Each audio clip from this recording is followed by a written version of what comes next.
Hey folks, how's it going? Welcome back to the channel and welcome back to another one of our weekly Haikyuu to the top discussion videos where we sit down and discuss, the best show of the winter season. You know it's true, I know it's true. There's no need to have an argument about it, it's just a fact. Today we're going to be talking all about episode 8, Challenger, but before we get into the video proper, I do, as always, want to give a very big thank you to those of you who shared last week's video over on Twitter. At Paimon, at Matt87Eagle, at It's Tired Andy, at Atkinson Calvin, at Clockwork Cams, at FireOtaku845, and at Clear Chicken. Thank you all so much for sharing last week's video over on Twitter, everybody, and if you too would like to have your name shouted out in next week's Haikyuu video, then be sure to share this video around on the internet, and then tag me at JoJo Talks Too Much over on Twitter, and I will be sure to shout your name out in next week's video. Okay, so in this week's video, we got two things in particular that we really got to talk about. The first of which, of course, being the finale to the Karasuno versus Date Tech practice match, Date-ko. And then we got some post-match shenanigans that I would like to get into ever so briefly. But let's go ahead and begin by talking about the finale to the Karasuno and Date-ko showdown. It may be a practice match, but these boys take it just as seriously as if it were a real match, and I appreciate that because the hype is truly here. This show, it just, Haikyuu has always delivered just like this top quality hype while still evolving the characters in the midst of the hype. And the reason why it's hype is because you have the slower parts of the show as well, like the opening couple of episodes that led perfectly into this practice match. It's all glorious, and it's really nice to see it all kind of come to fruition in this week's episode. And the finale is so freaking great. In fact, I'm gonna start by talking about the last point that we see in the episode. Basically, it all comes down to Asahi. If you guys have been with the channel for a long time, you'll know that I have usually given Asahi quite a bit of flack. Just to me, he's been the player on Karasuno who has always seemed the most flighty, and I know that's kind of a pun because they're all based on crows, but that's not quite what I meant. I more so mean that Asahi was the one who seemed like he could flake on the team like the easiest. Like he would be the one to sort of abandon Karasuno at their time of need. But he does end up following through, and he's been such a solid player, especially like basically from season 2, like halfway through onward. I sort of like warmed up a little bit more to Asahi. He has that big moment with Date-ko as well, where he kind of confronts his fear, and he is genuinely scared of Date-ko because, they're able to block his spikes. His whole thing is that he's a great spiker, and he's suddenly getting shut down by these guys. That was a long time ago, though. This version of Asahi that we've seen over the course of these few episodes where we're having like the practice match has been absolutely stellar because it's a more like it's Asahi who has been seasoned by battle, and by battle I of course means playing volleyball on a volleyball court. But he has been seasoned. He is properly prepared to deal with the adversities that face him. He has listened to nothing leading up to this match. He could have only listened to nothing but Utada Hikaru on a loop because my boy is ready to face his fears. And yes, I'm proud of that. And he basically has he's the one who gets the big moment, right? Like Asahi, which I feel is so appropriate because Asahi, like the whole game was sort of struggling. He was trying to he hitting the spikes, but they were either going out of bounds or they were still getting blocked. And so we needed like a big moment for Asahi, and he does in fact get that. He leaps up and he's in the air for just long enough for three, I repeat, 3 blockers from Date-ko to start to kind of fall. They start to go down first, and he gets the big spike, and he blasts through the iron wall, which I was like, he blasts through Aone, which damn, but he blasts right on through to the other side, gets the game-winning point. It's Asahi getting that moment was so dope. The fact that Asahi gets the win, I was like, yeah! From here on out, Asahi, I will not make fun of you anymore. From now on, you are not the butt of the joke. Instead, the butt of the joke is Kinoshita, but we will get there. The other thing that I want to talk about as well is Hinata and Kageyama playing the mind games, which I loved. It was just fun to see Hinata realize that he needs to blend in more with the crowd, so to speak. It's how we open the episode, is Hinata having this realization. Like, if he blends in with the crowd, it's going to be a lot easier for them to bust out, like, the real speedy quicks, right? Like, to really get, like, a quick spike in, as Hinata and Kageyama are one to do. And it was nice to see Hinata have this realization without Ukai really needing to tell him a whole lot. Like, Ukai is about to tell him, like, hey, that's a great idea, continue to blend into the blend into the crowd, rather. But Hinata's already, like, a couple steps ahead of him. Hinata is growing at such a rate that I'm just happy. Like, it just, so proud of Hinata, so proud of Kageyama. And we get this awesome little bit of animation, by the way. Animated by one Yuki Sato, who has worked on stuff like Fire Force, My Hero Academia, and Dumbbell. And listen, say what you will about Dumbbell and Fire Force. I love Dumbbell. I don't really like Fire Force that much, but they all have some stellar animation, and that is very much on display. Yuki Sato gives us this great little moment where Hinata like runs in for a quick, and it is so fast, but the motion on the fabric is in particular really stellar.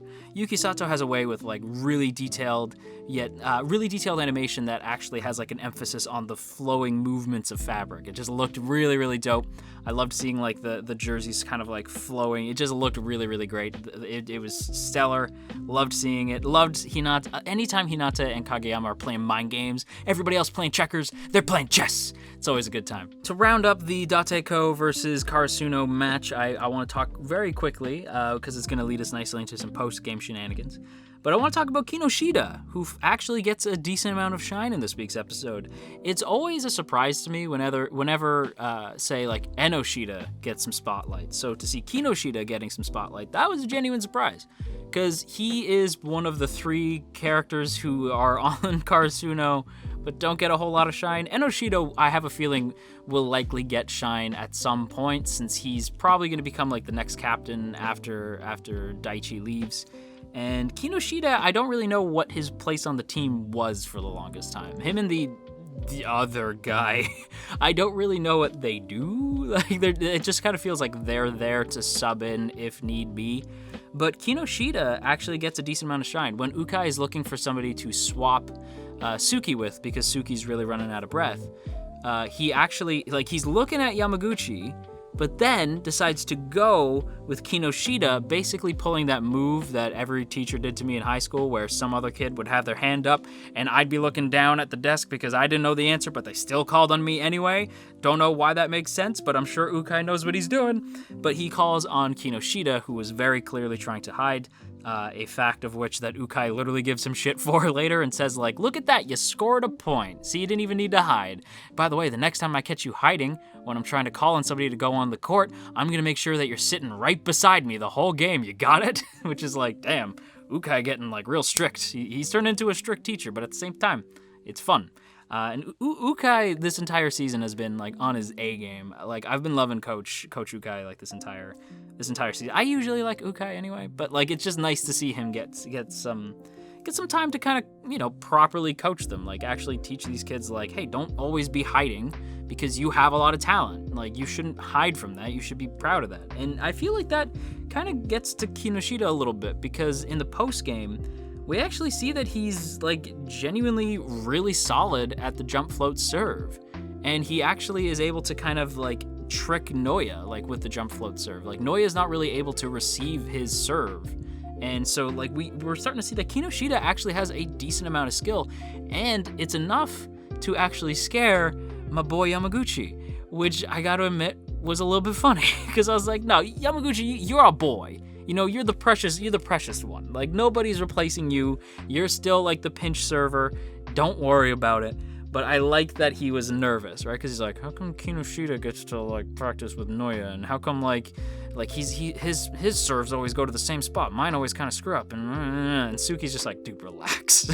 It was just a nice little moment. I appreciated that. There's tons of moments like that in the post match stuff. Like, we get to see the Karasuno third years interact with the Dateko third years, who are now basically not really on the team anymore, which is kind of sad, but we get that nice little moment, and the Dateiko third years are like, hey man, good luck in the spring finals. I'm like, we're rooting for you. That's great. And I was like, oh, that's really sweet. And of course, like, Suga and Asahi are like, that was really intense.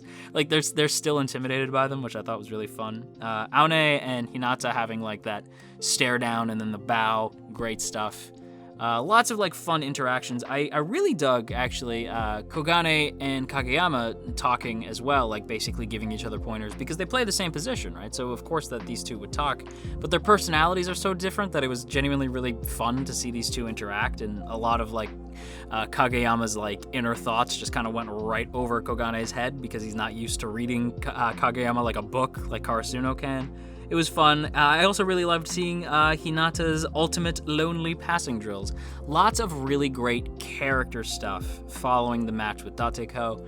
And guys, I am so pumped.